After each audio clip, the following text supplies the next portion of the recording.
দিয়ে আমাকে আপনাকে আল্লাহ বানাইছেন, যেই নাপাক পানির এক ফোঁটা পানির কোনো দাম নাই, যে কারণে একটু যদি শরীরে লাগে গোসল ফরজ হয়ে যায়, সেই নাপাক পানি দিয়ে আমাকে আপনাকে বানাইছেন। আমরা কেমন ব্যান্ডের মানুষ, হ্যাঁ? আমরা কোন ব্যান্ড থেকে তৈরি? আমরা যদি জানতাম যে এই ব্যান্ড দ্বারা আমরা তৈরি, আমরা কখনো আমাদের দেহ নিয়ে, আমাদের শক্তি নিয়ে, আমাদের পাওয়ার নিয়ে অহংকার করতাম না। কিন্তু আমরা তো ওই ব্যান্ডের যে তৈরি, ব্যান্ড থাকে না, এক একজনের এক একটা ব্যান্ড, জুতার ব্যান্ড, বাটা আছে, আর কি আছে জানো, অ্যাপেক্স আছে, এই ব্যান্ড আছে, মোবাইলের কত ব্যান্ড আছে, ডিভাইসের ব্যান্ড আছে, কত কিছু ব্যান্ড আছে, সবকিছুর দাম ব্যান্ডের উপর ডিপেন্ড করে, আছে না নাই?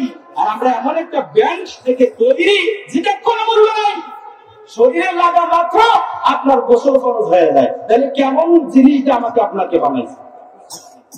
এখন বলতে পারেন তাহলে মাটি দ্বারা তো আমরা সৃষ্টি, তাইলে হইলাম কেমন?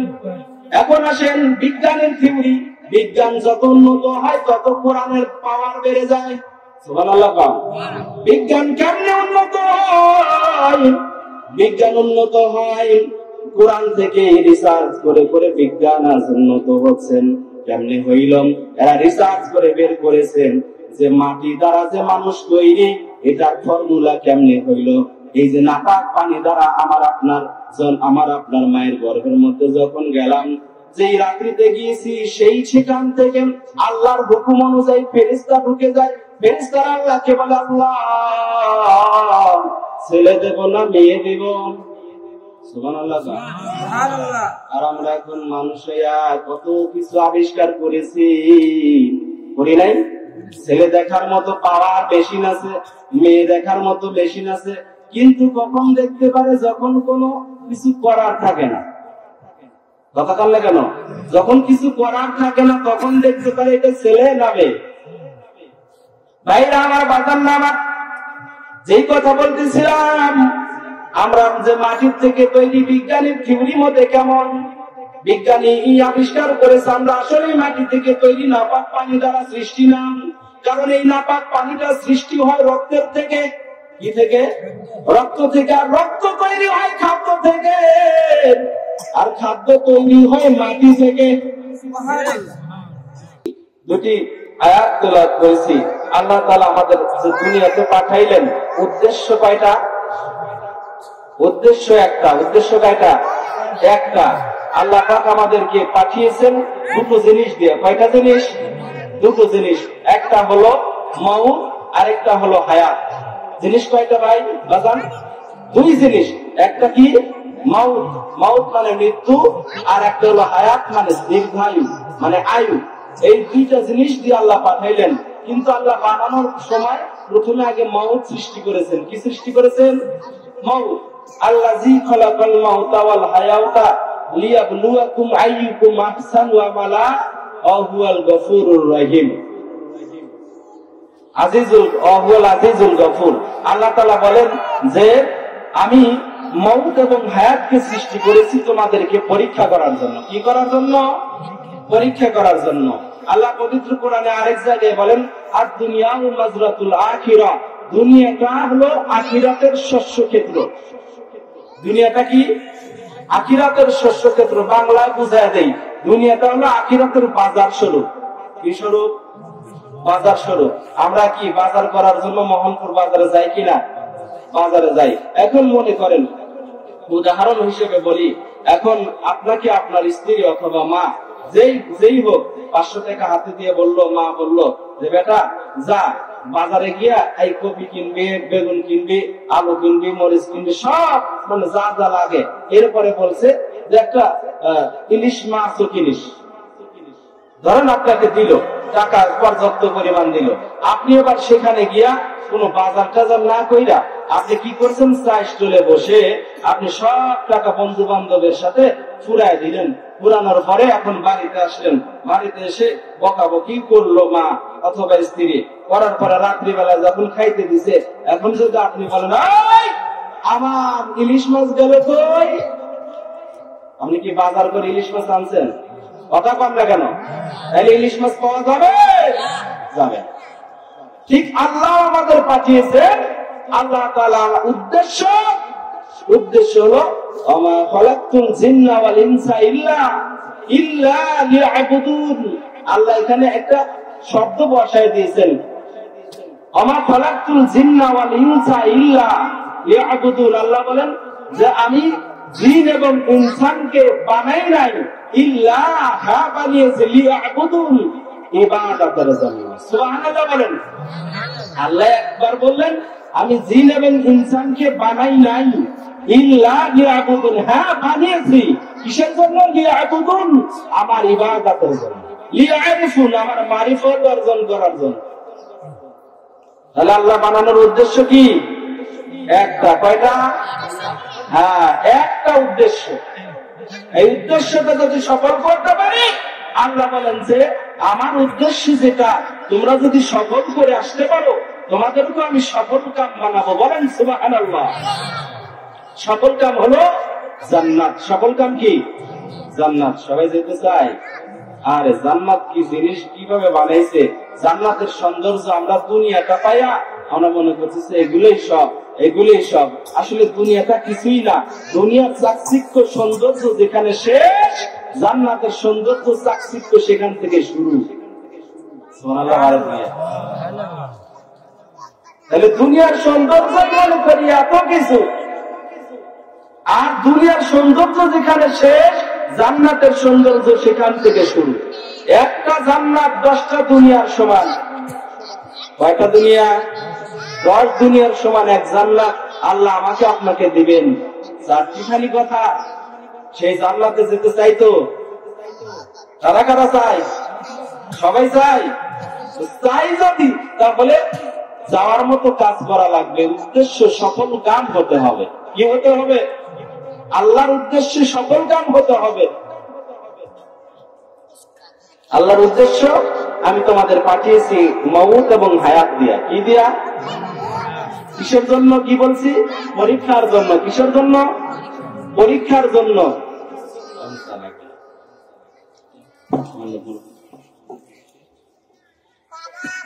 সফল কাম যদি হতে চাও তাহলে আমার উদ্দেশ্য পূরণ করো।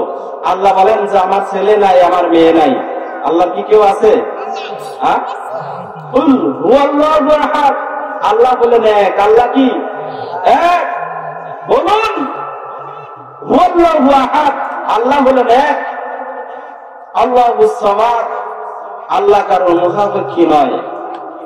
লাম ইয়ালিদ ওয়া লাম ইউলাদ, আল্লাহ কারো হতে জন্ম নেন নাই, কাউকে জন্ম দেন নাই। ওয়ালাম ইয়াকুল লাহু কুফুয়ান আহাদ, আল্লাহ এমন আল্লাহ যে আল্লাহ কারোর কাছে ঠেকান। আল্লাহ হলেন বেনিয়াজ। বলেন সুবহানাল্লাহ। তো আল্লাহ পরিচয় দিয়ে দিয়েছেন সূরার মধ্যে, কুল হুয়াল্লাহু আহাদ আল্লাহুস সামাদ লাম ইয়ালিদ ওয়া লাম ইউলাদ ওয়া লাম ইয়াকুল লাহু কুফুয়ান আহাদ। আল্লাহ বলেন হে নবী আপনি বলুন আমি আল্লাহ এক, অদ্বিতীয়, আমার কোনো ছেলে নাই, মেয়ে নাই, আমার কোনো স্ত্রী নাই, আমার কেউ নাই, শুধু আমার আছে আমার বান্দা। কে আছে? আমি আমার বান্দাকে বানিয়েছি আমার জন্য। কার জন্য বানিয়েছেন? আল্লাহ বলেন যে দুনিয়ার সব কিছু বানিয়েছি আমার বান্দার জন্য, আর আমার বান্দাকে আমি বানিয়েছি আমি আল্লাহর জন্য। সুবহানাল্লাহ। আল্লাহর উদ্দেশ্য কত সুন্দর। দুনিয়ার সব কিছু বানাইলেন কিসের জন্য? আমাদের জন্য। কার জন্য? আমাদের জন্য। আল্লাহ আমাদেরকে বানিয়েছে কি সুন্দর ভাবে। একটু দেখেন তো, তাকায় দেখেন যে আল্লাহ দুনিয়াটাকে বানাইলেন 6 দিনে। কয় দিনে? 6 দিনে। এত বড় দুনিয়া 6 দিন বানাইলেন।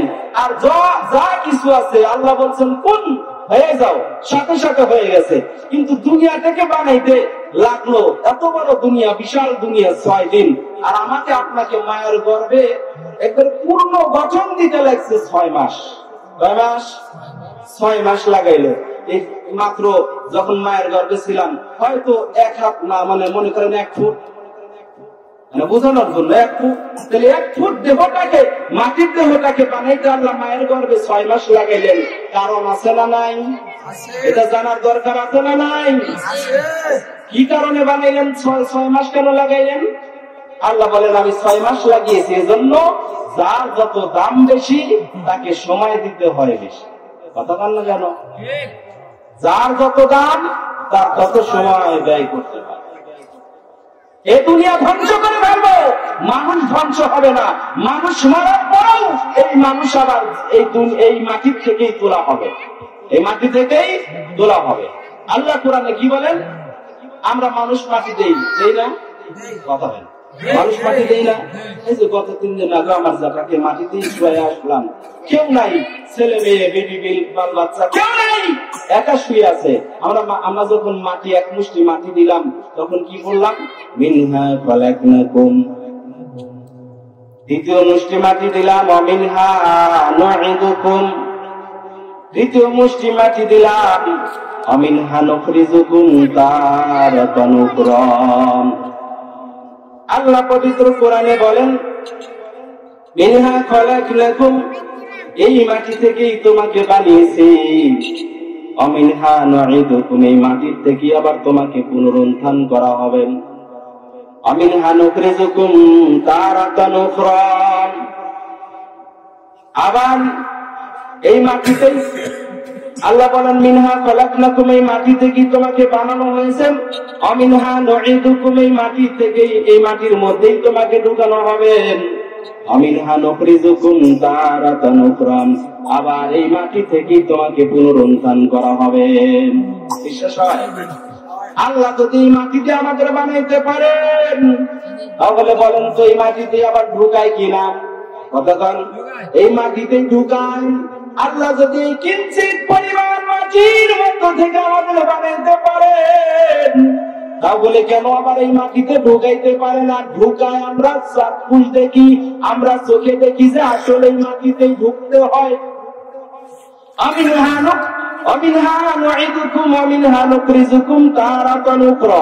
এই মাটি থেকে আবার তোমাকে তোলা হবে। এখন অনেকে বলতে পারে মাটি থেকে কেমনে বানিয়েছে? আমরা তো নাপাক পানির দ্বারা সৃষ্টি, কথা না? ঠিক না? আমরা কি দ্বারা সৃষ্টি? নাপাক পানি থেকে সৃষ্টি। কেমন নাপাক পানি? পানির তো দাম আছে, কিন্তু এমন নাপাক পানি দিয়ে আমাকে আপনাকে আল্লাহ বানাইছেন যেই নাপাক পানির এক ফোঁটা পানির কোন দাম নাই, যে কারণে একটু যদি শরীরে লাগে গোসল ফরজ হয়ে যায়। সেই নাপাক পানি দিয়ে আমাকে আপনাকে বানাইছেন। আমরা কেমন ব্যান্ডের মানুষ? হ্যাঁ, আমরা কোন ব্যান্ড থেকে তৈরি? আমরা যদি জানতাম যে এই ব্যান্ড দ্বারা আমরা তৈরি, আমরা কখনো আমাদের দেহ নিয়ে, আমাদের শক্তি নিয়ে, আমাদের পাওয়ার নিয়ে অহংকার করতাম না। কিন্তু আমরা তো ওই ব্যান্ডের যে তৈরি, ব্যান্ড থাকে না, এক একজনের এক একটা ব্যান্ড, জুতার ব্যান্ড, বাটা আছে, আর কি আছে জানো? অ্যাপেক্স আছে, এই ব্যান্ড আছে, মোবাইলের কত ব্যান্ড আছে, ডিভাইসের ব্যান্ড আছে, কত কিছু ব্যান্ড আছে। সবকিছুর দাম ব্যান্ডের উপর ডিপেন্ড করে, আছে না নাই? আর আমরা এমন একটা ব্যান্ড থেকে তৈরি যেটা কোনো মূল্য নাই, শরীরে লাগা মাত্র আপনার গোসল ফরজ হয়ে যায়। তাহলে কেমন জিনিসটা আমাকে আপনাকে বানাইছে? এখন বলতে পারেন তাহলে মাটি দ্বারা তো আমরা সৃষ্টি, তাইলে হইলাম কেমন? এখন আসেন বিজ্ঞানের থিওরি। বিজ্ঞান যত উন্নত হয় তত কোরআনের পাওয়ার বেড়ে যায়। সুবহানাল্লাহ। বিজ্ঞান কেমনে উন্নত হয়? বিজ্ঞান উন্নত হয় কোরআন থেকে রিসার্চ করে করে বিজ্ঞান আজ উন্নত হচ্ছেন। কেমনে হইলাম? এরা রিসার্চ করে বের করেছেন যে মাটি দ্বারা যে মানুষ তৈরি, এটার ফর্মুলা কেমনে হইল। এই যে নাপাক পানি দ্বারা আমার আপনার মায়ের গর্ভের মধ্যে যখন গেলাম, যেই রাত্রিতে গিয়েছি সেই সেখান থেকে আল্লাহর হুকুম অনুযায়ী ফেরেশতা ঢুকে যায়। ফেরেশতারা আল্লাহকে বলে, আল্লাহ ছেলে দেব না মেয়ে দেব? সুবহানাল্লাহ। আর আমরা এখন মানুষ হইয়া কত কিছু আবিষ্কার করেছি, করি নাই? ছেলে দেখার মতো পাওয়ার বেশি আছে, মেয়ে দেখার মতো বেশি আছে, কিন্তু কখন দেখতে পারে? যখন কোনো কিছু করার থাকে না। কথা বললে কেন? যখন কিছু করার থাকে না তখন দেখতে পারে এটা ছেলে না মেয়ে। ভাইরা আমার, বাজার না আমার, যেই কথা বলতেছিলাম, আমরা যে মাটির থেকে তৈরি বিজ্ঞানের থিওরি মতে কেমন বিজ্ঞানী আবিষ্কার করেছে আমরা আসলে মাটি থেকে তৈরি, নাপাক পানি দ্বারা সৃষ্টি না। কারণ এই নাপাক পানিটা সৃষ্টি হয় রক্তের থেকে। কি থেকে? রক্ত থেকে। আর রক্ত তৈরি হয় খাদ্য থেকে, আর খাদ্য তৈরি হয় মাটি থেকে। খাদ্য কিসের থেকে তৈরি হয়? যা খাই সবকিছু কিসের তৈরি? মাটিরই তৈরি। এখন বলতে পারেন গরু আবার কিসের তৈরি? গরু ছাগল তো খাই। এগুলো সবই মাটির তৈরি। যার মধ্যে বস্তু আছে সে অবশ্যই মাটির তৈরি। এই মাটির মধ্যে বিশাল বড় কাহিনী, আমি ওদিকে যাব না। মাটি আবার কয়েকটি উপাদান দিয়ে তৈরি। এই মাটির থেকে আমাদের কেমনে বানাইলেন? প্রত্যেকটা মাটির অংশ আমাদের শরীরে মিশে আছে, আর বাতাসের অংশ আছে, পানির অংশ আছে, এরপরে আপনারা হলেন এই মাটির অংশ আছে, মানে এগুলো ভাগ ভাগ করা আছে। বিশাল বড় আলোচনা, ওদিকে যাব না। যে মূল কথাটা আমি বুঝাইতে চাচ্ছি সেদিকেই যাব। আল্লাহ বলেছেন যে তোমাদের আমি ঠনঠনে মাটি দিয়ে বানিয়েছি। এই তিন দ্বারা বুঝিয়েছেন যে ঠনঠনে মাটি। কেমন মাটি? ঠনঠনে মাটি দ্বারা বানাইছেন। কেমনে বানাইছেন? আল্লাহ যখন একা ছিলেন ওই সময় আল্লাহ তাআলা ইচ্ছা করলেন যে আমার তো কিছু ভালো লাগে না, আল্লাহর কিছু ভালো লাগে না, সঙ্গী দরকার। আল্লাহ রাসূলুল আম্বিয়ার মধ্যে ঘটনা উল্লেখ করেছেন, যে যখন আল্লাহ একা ছিলেন তখন আল্লাহর কুদরতি ডান হাত থেকে এক টুকরা নূর নিলেন। এই নূরটাকে দুইটা ভাগ করলেন। কয় ভাগ? দুই ভাগ করলেন। এই দুই ভাগের মধ্য থেকে এক ভাগ আল্লাহ তারকা বানায় রাখলেন, আর এক ভাগ দিয়ে আল্লাহ সব কিছু বললেন কোন হয়ে যাও। সব কিছু হয়ে গেল, গ্রহ নক্ষত্র উপগ্রহ সব হয়ে গেল, দুনিয়া হয়ে গেল। আল্লাহর কি প্ল্যান, আল্লাহর কি মাস্টার প্ল্যান, আল্লাহ কেমনে ভেবে রেখেছে এগুলা করবো আল্লাহ শুধু জানেন। এরপরে আমাদের কোনো ব্রেন কাজ করে না। আল্লাহ দুনিয়া বানাইলেন, আল্লাহর পরে ফেরেশতাদের বানাইলেন, ফেরেশতাদের বানানোর পরে ফেরেশতারা আল্লাহর গুণগান করে, সব কিছু করেন। আল্লাহ বললেন যে আমি এবার জিন বানাবো, জিনদের বানাইলেন, জিনদের দুনিয়াতে পাঠাইলেন। দুনিয়াতে আসার পরে জিনেরা মারামারি কাটাকাটি শুরু করলো, রাহাজানি হত্যা আমরা যেমন করি বর্তমান, এরকম জিনেরাও করা শুরু করলো। এবার ফেরেশতাদের দিয়া জিনদের সাথে যুদ্ধ ঘোষণা করলো। কিছু কিছু জিন এরা 7 সমুদ্র 13 নদী পাড়ি দিয়া তারা এমন একটা গুপ্ত জায়গায়, কোহে কাফ নামক জায়গা, পরিস্থান যেখানে বলা হয়, সেখানে সবগুলো পালায় গেল। দুনিয়াতে তাদের আর কোন দুনিয়ারই অংশ, কিন্তু মানুষ যেখানে থাকেন তারা কিন্তু সহসায় আসে না, বিরাজ করে না। এই জিনেদের মধ্যে একটা ছোট একটা বাচ্চা ছিল। জিবরাইল আমিন এই বাচ্চাকে মারবেন, কিন্তু তার আগে ওই বাচ্চাকে দেখে মায়া লেগে গেল।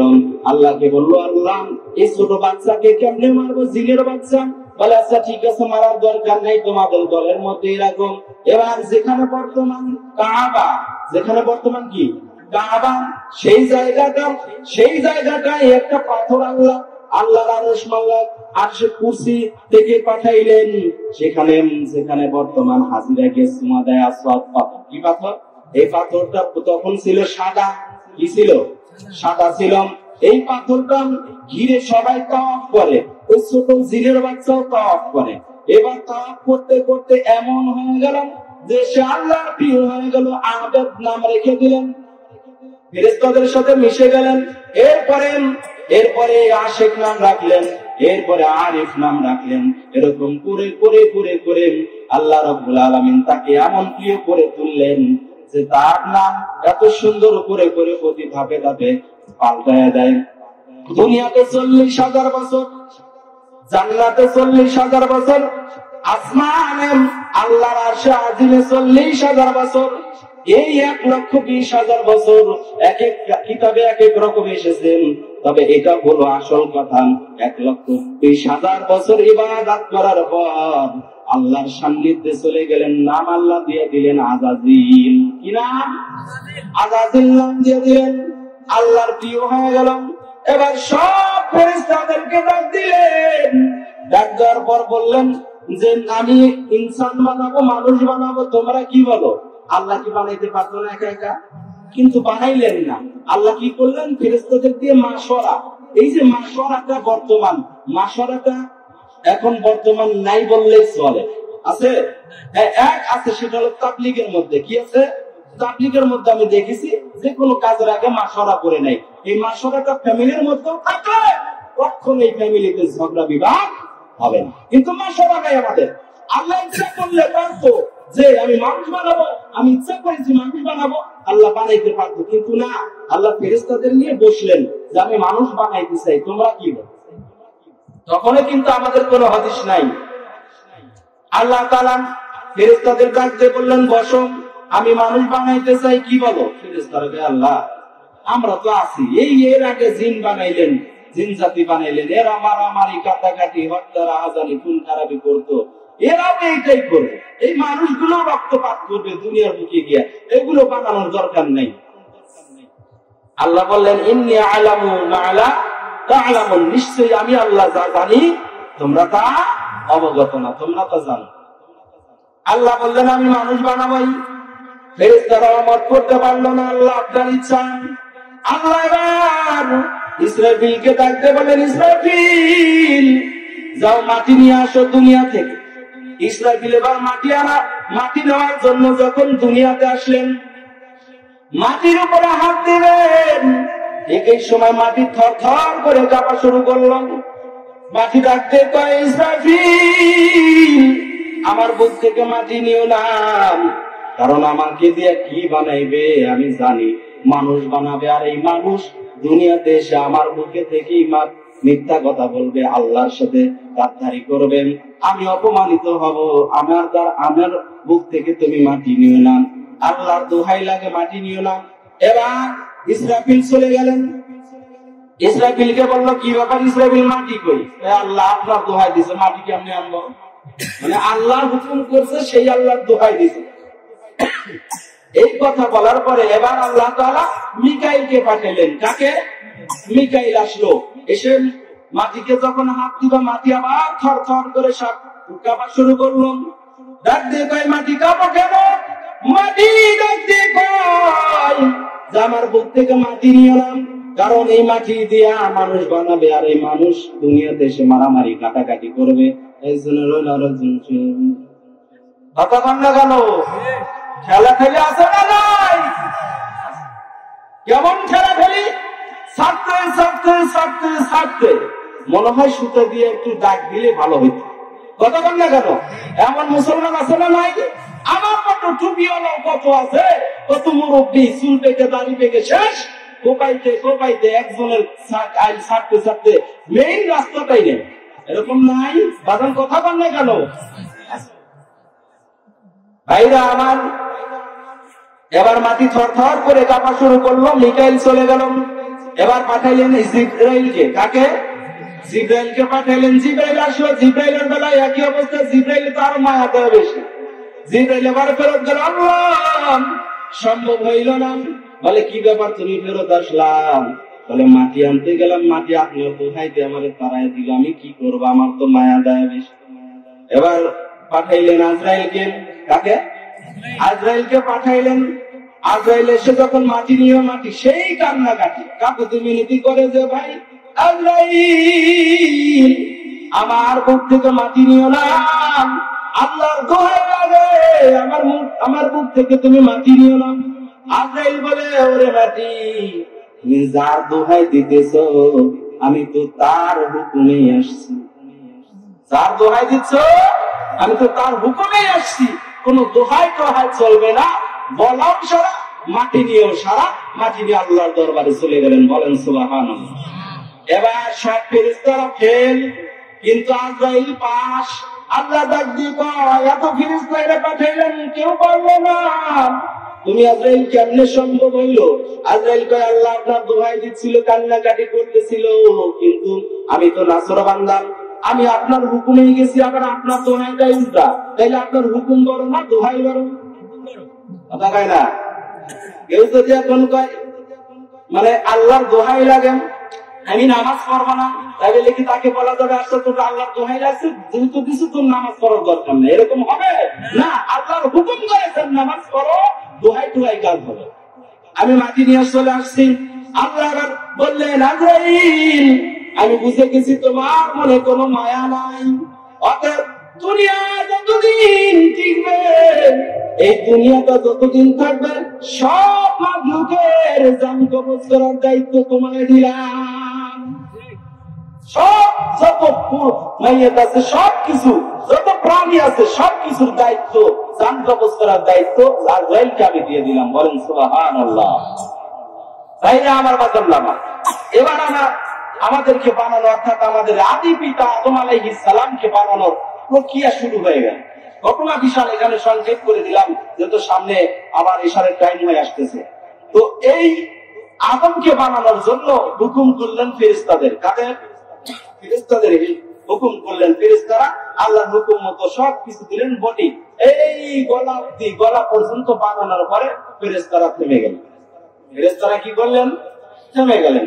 এবার ফেরেশতারা ডাকতে আল্লাহরে, কয় আল্লাহ এবার কি করব? বলে বানাইতে থাকো। আল্লাহ এরপরে তো জানা নাই।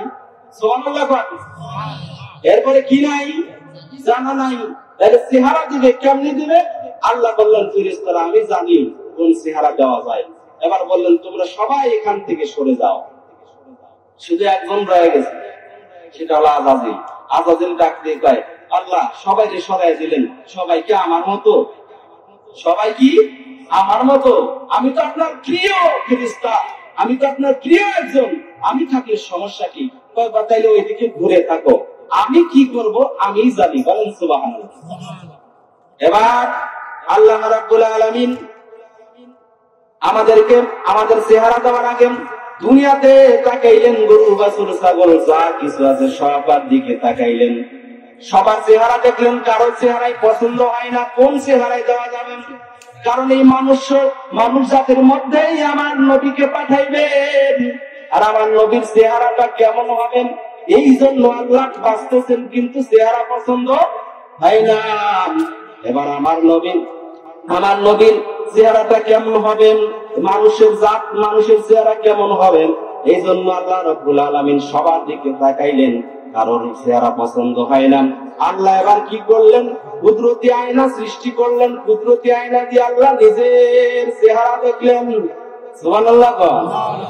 আল্লাহ নিজের কুদরতি চেহারা দেখেন। আল্লাহ এত বছর তাকাইছিলেন, তাকা দেখলেন এত সুন্দর চেহারা, আল্লাহর কুদরতি চেহারা, আল্লাহর যেমন যেমন যেমন যেমন চেহারা ওই রকম সিস্টেম আদমের মধ্যে দিয়ে দিলেন। কার মধ্যে দিলেন? আদমের মধ্যে দিয়ে দিলেন। ওই চেহারা ওই রকম হুবহু, ওই রকম সেম, কিরকম আল্লাহ ওই রকম সিস্টেম করে আল্লাহ রাব্বুল আলামিন আমাদের যেমন চেহারা, এরকম আদম নবীর যেমন চেহারা আমাদেরও, মানে মানুষ, এক কথায় মানুষ যেরকম আমরা আছি, সবকিছু যেখানে চোখ, যেখানে নাক, যেখানে ঠোঁট, আল্লাহ নিজের হাতে কুদরতি হাতে, আল্লাহর কুদরতি হাত দিয়ে দিয়া আল্লাহ এটাকে রূপ বানাইলেন। বলেন সুবহানাল্লাহ। এরপর আদমকে বানানোর পরে বিশাল ঘটনা। আমি কি বলতেছিলাম? আল্লাহ যে আমাদেরকে পাঠাইলেন দুনিয়াতে আসার আগে আমরা কোথায় আসছি? দুনিয়াতে আসার আগে কোথায় ছিলাম? না, আলমে বারজাখের পরের জায়গা, আলমের রূহ, যেখানে রুহের জগৎ থেকে দুনিয়াতে আসার আগে প্রক্রিয়াটা একটা ছিল। সেই প্রক্রিয়াটার নাম হলো আলমের রেহেম, মায়ের গর্ভ। কিসের গর্ভ? মায়ের গর্ভে ছিলাম।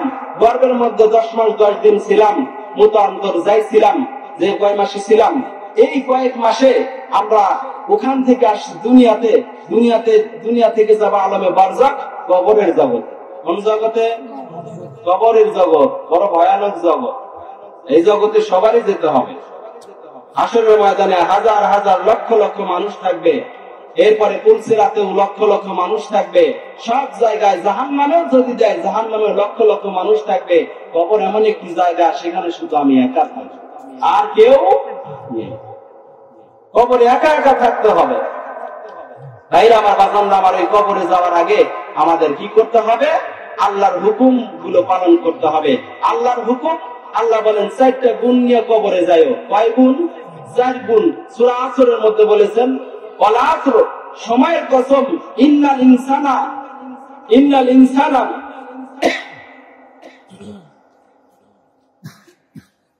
আল্লাহ বলেন যে আমি সব কিছুকে, আমি সব মানুষ ধ্বংসশীল, শুধু 4 মানুষ বাদ দিয়া। কয় গুণের মানুষ? 4 গুণের মানুষ। 1 নম্বর ইল্লাল্লাযিনা আমানু ওয়া আমিলুস সালিহাত ওয়া তাওয়াসাউ বিল হক ওয়া তাওয়াসাউ বিস সবর। এই 4 গুণওয়ালা মানুষ বাদ দিয়া সব মানুষ ধ্বংসে পতিত হবে, সব মানুষ জাহান্নামে পতিত হবে। গুণ অর্জন করা লাগবে কয়টা? 4টা।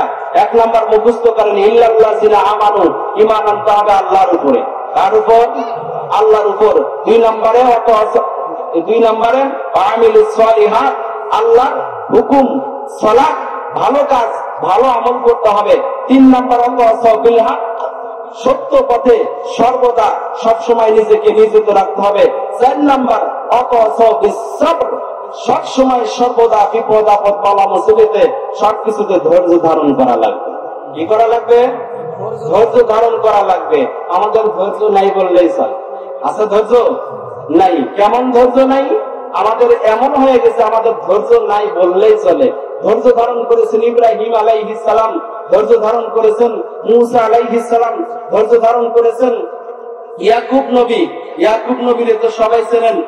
ধৈর্য ধারণ করেছেন ইয়াহিয়া নবী, ধৈর্য ধারণ করেছেন এর আইয়ুব আলাইহিস সালাম। আইয়ুব নবী এত বছর তাকে জ্বালা যন্ত্রণা দিলেন। আপনারা সবাই জানেন যে এক ডাকে ডাক করে না আমাদের এলাকায়, এক ডাকে তার যে শত শত গরু ছিল, শত শত উট ছিল, একটা বজ্রপাতে সবগুলো পুড়ে ভস্ম হয়ে গেল। সন্তান 11টা ছিল, মোতান্তর 10টা ছিল। এই সন্তানগুলো সব পুড়ে সাক্ষার হয়ে গেল। সকালবেলা মালিক ওই আপনার খবর দিচ্ছেন যে আইয়ুব নবী, আপনি কি জানেন আল্লাহর পয়গম্বর আপনার গোয়ালের গরু, আপনার সবগুলো, আপনার সন্তানগুলো সহ সব পুড়ে শেষ হয়ে গেছে বজ্রপাত করে। আইয়ুব আলাইহিস সালাম কান্নাকাটি করবে না। আইয়ুব আলাইহিস সালাম বলতেছে আলহামদুলিল্লাহ। কি বলতেছে? আমরা বলে তাই বলতাম, কথা কন না কেন? আমাদের তো ধৈর্যে বিভোর হয়ে যাইতাম। কিন্তু জিজ্ঞেস করা হলো আইয়ুব আলাইহিস সালাম আল্লাহর পয়গম্বর, আপনি কেন আল্লাহর শুকরিয়া আদায় করলেন? বললেন যে আমি সুখে ছিলাম তখন আল্লাহর শুকরিয়া আদায় করেছি, দুঃখে পড়েছি আল্লাহর না শুকরিয়া আদায় করবো? এটা হবে না। আমি আরো আল্লাহর শুকরিয়া বেশি আদায় করব, এইগুলার হিসাব থেকে দেওয়া থেকে তো আমি বাঁচলাম। সুবহানাল্লাহ বলেন। কেমন নবী? এমন নবী যে আইয়ুব আলাইহিস সালামের শেষ অংশে আল্লাহ আপনার ইবলিস শয়তান বলতেছে, আল্লাহ আইয়ুব আলাইহিস সালামকে শারীরিক রোগ দাও, তোমারে সে ভুলে যাও। নাউজুবিল্লাহ কোন? নবীরা কি আল্লাহরে ভুলে? মুমিনরা কি আল্লাহরে ভুলে? ভুলে না। আইয়ুব আলাইহিস সালামকে এমন পীড়াতে পড়লেন যে তার সারা শরীর পচে গিয়েছিল। সবাই জানেন না? অনেকে ওয়াজ মাহফিলে শুনেন, সারা শরীর পচে গিয়েছিল। এরপরে পচতে পচতে সবকিছু শেষ, শুধু জিহ্বাটা বাকি আছে। সব স্ত্রীরা চলে গেল, বলে আমাদের বিদায় দেন। কিন্তু একজন স্ত্রী রয়ে গেল, সেটা হলো যেটা নাম এসেছে রহমা, মানে আমরা যেটাকে বিবি রহিমা বলি, এইটার নাম এসেছে রহমা। এই রহিমা রয়ে গেল। রহিমাকে ডাক দিয়ে বলতেছেন, রহিমা তুমি যাও না কেন? রহিমা ডাক দিয়ে কয়, স্বামী আমার, আমি তো চলে যাব, কিন্তু আপনার কি গতি হবে? আইয়ুব আলাইহিস সালাম, আইয়ুব নবী এবার ডাক দিয়ে বললেন যে আমার কি অবস্থা হবে এদিকে তোমার কর্ণপাত করার দরকার নাই, কারণ আমার যা হবে আল্লাহ জানেন, তুমি চলে যাও। সবাই তো চলে গেছেন। এবার রহিমা ডাক দিয়ে কয়, স্বামী আমার, আমি চলে গেলেন আপনার সেবা কে করবে?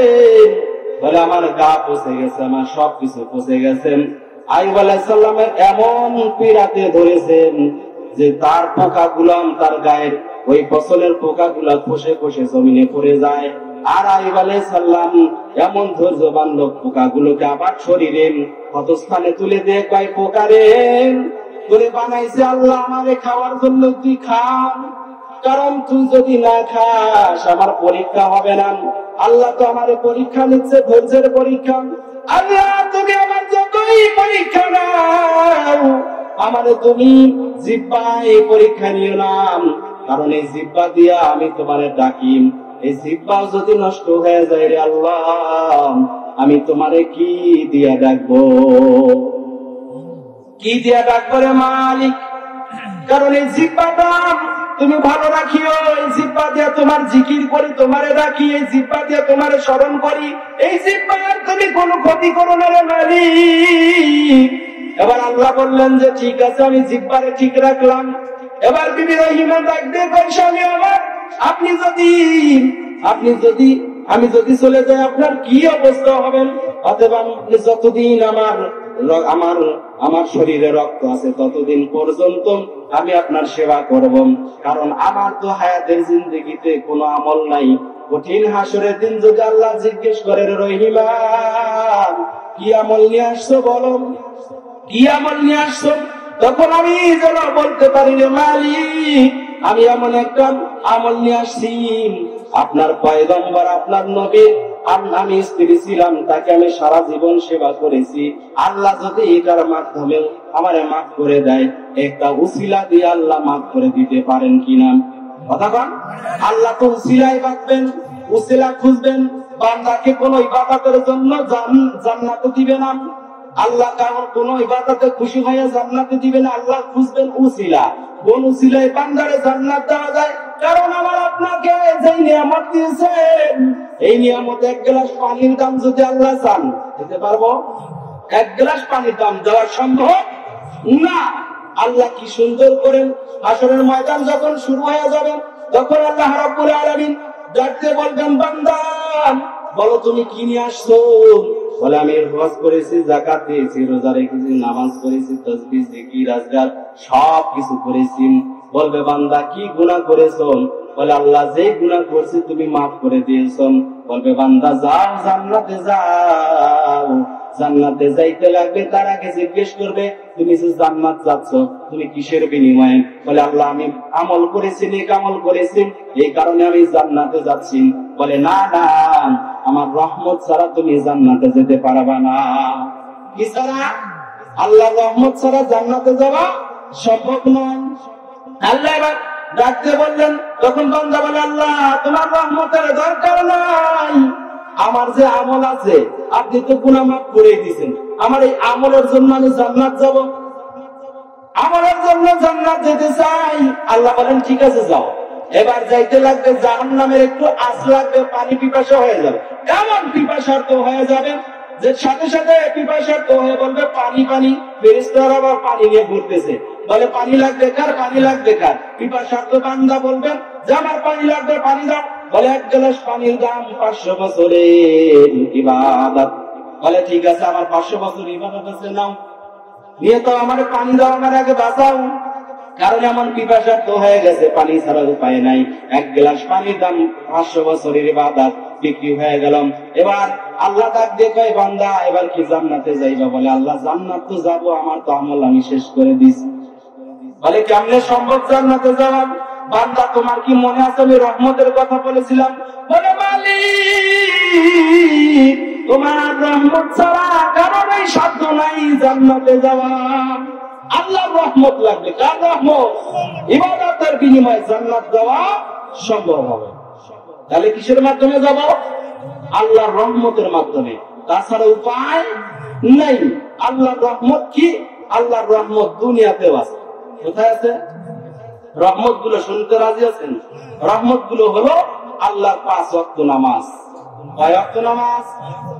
5 ওয়াক্ত নামাজ। এইবার আসি মেইন কথায়।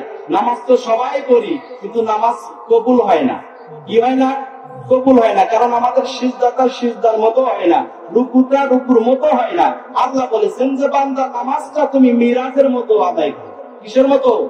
নামাজটা যে মিরাজ। আল্লাহ বলেছেন যে নবী আপনি বলে দিন যে আপনার উম্মতরা যেন আমাকে দেখে দেখে ইবাদত করে। সুবহানাল্লাহ বলেন। আল্লাহ রেখে দেখা যায়, কিন্তু নামাজের মাধ্যমে দেখা যায়, কিন্তু দেখা গেলেও সেটা বলা যায় না, অনুভব করা না। সুবহানাল্লাহ। নামাজের মাধ্যমে, নামাজ ছাড়া মিরাজ হওয়া সম্ভব না। একমাত্র নামাজের মাধ্যমে। আল্লাহ বলেছেন আসসালাতু মিরাজুল মুমিনিন, মুমিনের মিরাজ হবে নামাজের মাধ্যমে। কিসের মাধ্যমে? নামাজের মাধ্যমে। এই নামাজ যারা 5 ওয়াক্ত নামাজ যারা আদায় করবে তাদের কি আল্লাহ রহমতের চাদরে বেষ্টিত করবে। বলেন সুবহানাল্লাহ। তাহলে 5 ওয়াক্ত নামাজ পড়তে রাজি আছেন? আমরা তো সবাই বলি ইনশাআল্লাহ, কিন্তু ইনশাআল্লাহর ফায়দা তো হয় না। আমরা এমন ইনশাআল্লাহ বলি, শেষ সময় ইনশাআল্লাহ বলি। কোন সময়? শেষ সময় ইনশাআল্লাহ বলি। যেমন একজন এখন বর্তমান ধরেন উদাহরণস্বরূপ চাকরিতে গেছে, যাওয়ার পরে যাওয়ার আগে আমাকে বলতেছে, মা দোয়া করবা, আজকে ইন্টারভিউ দিতে যাচ্ছি, আজকে আমার চাকরি হবেই। বলছে বাবা ইনশাল্লাহ বলো, চাকরি হতে পারে, ইনশাল্লাহ বললে কি? মা এই কম্পিউটারের যুগে, আধুনিক যুগে আবার ইনশাল্লাহ কিসে, চাকরি হবেই, আমার মেধা আছে। কি আছে? মেধা আছে, মেধার ধরে আমার চাকরি হবে, এখানে ইনশাল্লাহ দরকার কি? এই কথা বলার পরে বান্দা যাইতেছে। আবার 1-2 ঘন্টা পরে ঘরের দরজা দিয়ে মা বসে আছে, ঘরের মধ্যে আওয়াজ দিচ্ছে ঠক ঠক করে, মা দরজা খোলো, ইনশাআল্লাহ আমি তোমার ছেলে, ইনশাআল্লাহ। এবার দরজা খুলে দেখে সারা শরীর ব্যান্ডেজ করা। কি ব্যাপার বাবা, তুমি কে? বলে আমি তোমার ছেলে, ইনশাআল্লাহ। আমি রাস্তা দিয়ে যাচ্ছিলাম মা ইন্টারভিউ দিতে, ইনশাআল্লাহ রাস্তার মধ্যে ইনশাআল্লাহ গাড়ি অ্যাক্সিডেন্ট হয়েছে, ইনশাআল্লাহ মা আজ আমার অবস্থা এই হালত, ইনশাআল্লাহ মা আমার জন্য দোয়া করো, ইনশাআল্লাহ। ইনশাআল্লাহ আগে বলতে বলছে, বলে নাই, কিন্তু জায়গা মতো হওয়ার পরে ইনশাআল্লাহ বলছে। ইনশাআল্লাহ যদি আগে বলতো, ইনশাআল্লাহ এত ইনশাআল্লাহ আমরা বলতেই চাই না। কোন কাজের আগে যদি ইনশাআল্লাহ বলি, আল্লাহ ওই কাজে, ভালো কাজ এখন চুরি করার আগে যদি ইনশাআল্লাহ, আল্লাহ এই কাজে সাহায্য করবে না। ভালো কাজের মাধ্যমে ভালো কাজ করবেন, যে ইনশাআল্লাহ আগামী ফজর থেকে আমি 5 ওয়াক্ত নামাজ বেঁধে করবো, এই ইনশাআল্লাহ বলার কারণে আল্লাহ নিজের কুদরতি হাত দিয়ে বান্দাকে সাহায্য করে, সুবহানাল্লাহ। আর যদি বলেন যে আমি অমুক বাড়িতে চুরি করবো, ইনশাআল্লাহ আগামী আজকের রাতে ইনশাআল্লাহ, তাহলে কি ইনশাআল্লাহ ফায়দা হবে? আর ইনশাআল্লাহ তো দয়ালু হইতেও পারে, কথা বল না কেন? আল্লাহ তো দয়ালু হইতেও পারে ইনশাআল্লাহ বললে। যেমন এই আপনার কি বলে, দাজ্জালের অনুসারী যারা আসহাবে কাহাফ, ইয়াজুজ মাজুজের দল যেখানে আছে, যেখানে জুলকারনাইন, বাদশাহ জুলকারনাইন আটকে রেখেছিল, তারা এত বড় বড় মানুষ ছিল, বিশাল দানবের অধিকারী, তারা শুধু তাদের খাদ্যই ছিল মানুষের রক্ত। কিসের রক্ত? মানুষের রক্ত খাইতো। তো এবার জুলকারনাইন বাদশাহ তাদের এমন একটা জায়গায় আটকায় রাখলেন, সেই সমুদ্র পাড়ি দিয়া পাহাড়ের মধ্যে, সেই পাহাড়ের জায়গায়, এমন একটা জায়গায় সেখানে কোনো বিজ্ঞানী আজও পর্যন্ত যাওয়ার মতো সুযোগ নাই। এমন একটা জায়গা বেষ্টন করে লোহার খাঁচা তারা আটকায় রাখলেন, যে তারা সারাদিন ওই লোহার খাঁচা চাপতে চাপতে চাপতে চাপতে মাগরিবের আগ দিয়ে প্লেটের মতো একদম একদম পাতলা হয়ে যায়, আর একবার চাপন দিলেই একদম ভেঙে চুরমার হয়ে যাবে। ঠিক সেই সময় মাগরিবের আজান হয়ে যায়। তারা বলে, যাক আজ সন্ধ্যা হয়ে গেছে, আজ চোখে পড়তেছে না, আগামীকাল চাপবো। এই কথা বলে এসে সকালবেলা আবার যখন চাপার কাছে আসে, আবার দেখে যে ওই আবার যেরকম মোটা সেরকম হয়ে গেছে। তবে কিয়ামতের আগ দিয়ে রাসূলের ভবিষ্যৎবাণী, জুলকারনাইন যে ইয়াজুজ মাজুজকে আটকায় রাখছে, সেই ইয়াজুজ মাজুজ আসবে কেমনে? কিয়ামতের আগে তারা আসবে, দুনিয়াতে আবার আসবে ধ্বংস করার জন্য। ইয়াজুজ মাজুজের দল চাপতে চাপতে চাপতে যখন কিয়ামত হবে, তার আগে অনেক দেরি আছে, সেটা হতে পারে কত বছর লাগবে আল্লাহ ভালো জানেন। তো ইয়াজুজ মাজুজের দল চাপতে চাপতে একদম প্লেটের মতো একবারে পাতলা হয়ে যাবে। তারা ওই দিন বলবে, তারা বলে ফেলবে ভুলে, যে ইনশাআল্লাহ আগামীকাল এসে চাপবো। পরের দিন এসে এই ইনশাআল্লাহ বরকতে দেখবে যেরকম পাতলা রেখে গিয়েছিল সেরকমই পাতলা হয়ে গেছে। বলেন সুবহানাল্লাহ। তাইলে যদি কাফের বেঈমান এদের ইনশাআল্লাহ দরকার হয়, শরীর ইনশাআল্লাহ তো লাগতে পারে। আল্লাহ তো রহমান, আল্লাহ তো কাউকে ফেরত দেন না, দেন। তবে যারা খারাপ, এদের বেশি সাহায্য করে শয়তান। কে সাহায্য করে?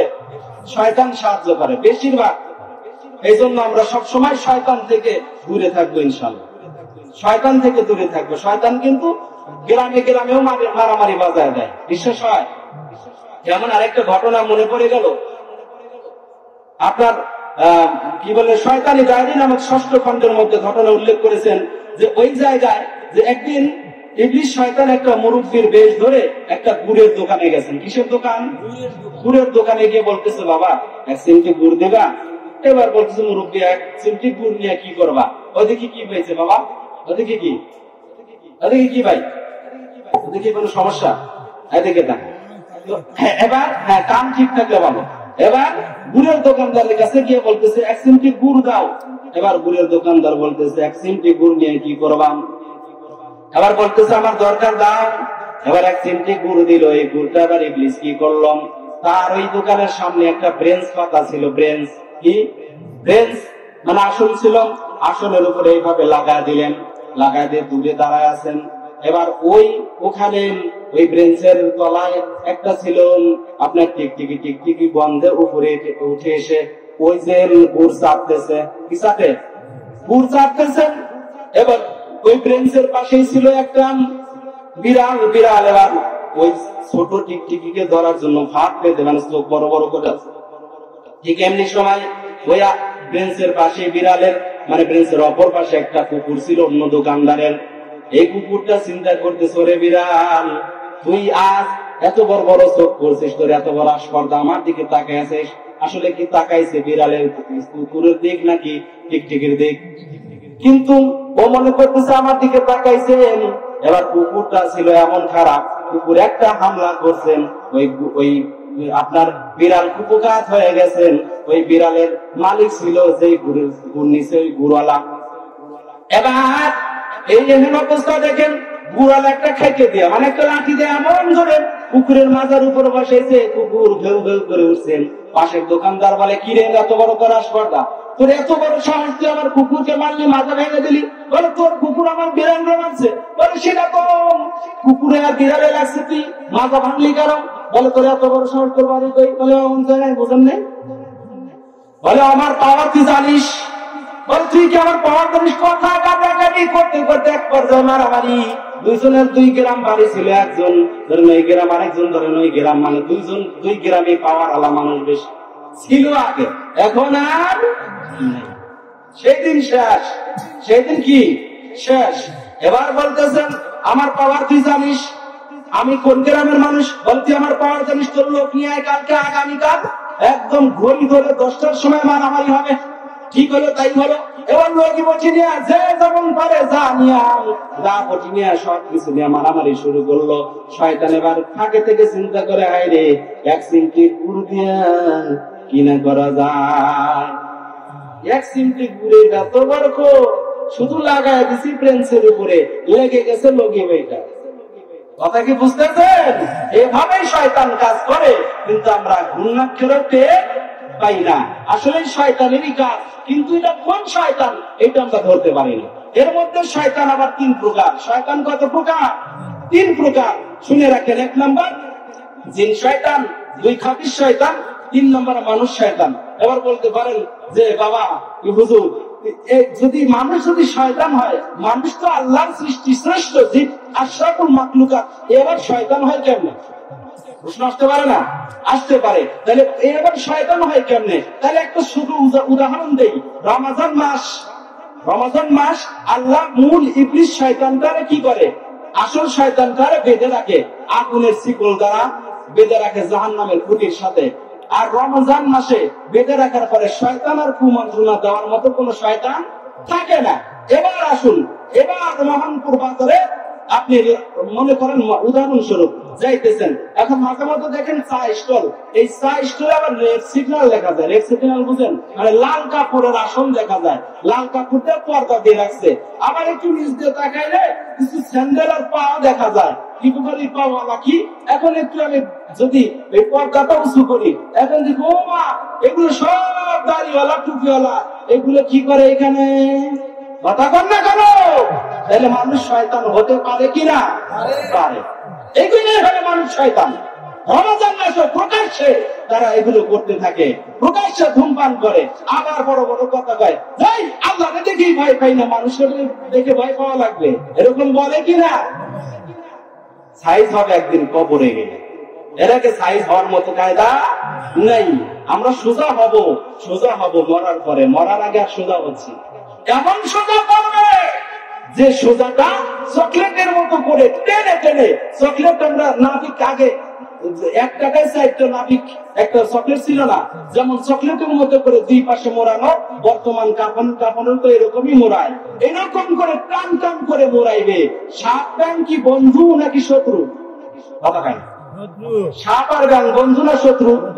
শত্রু। কেমন শত্রু? একজনের দেখে আরেকজনের খট করে ধরে, ওই নাকি ওরের 12টা বাজা ফেলায়। তো সাপ আর ব্যাং বন্ধু পাচ্ছে, দোস্ত তোরে আজ জীবনও তোরে আর হামলা করবো না। বলে ঠিক আছে, তো আমি আমার মতো চলবো, তুই তোর মতো চলবি।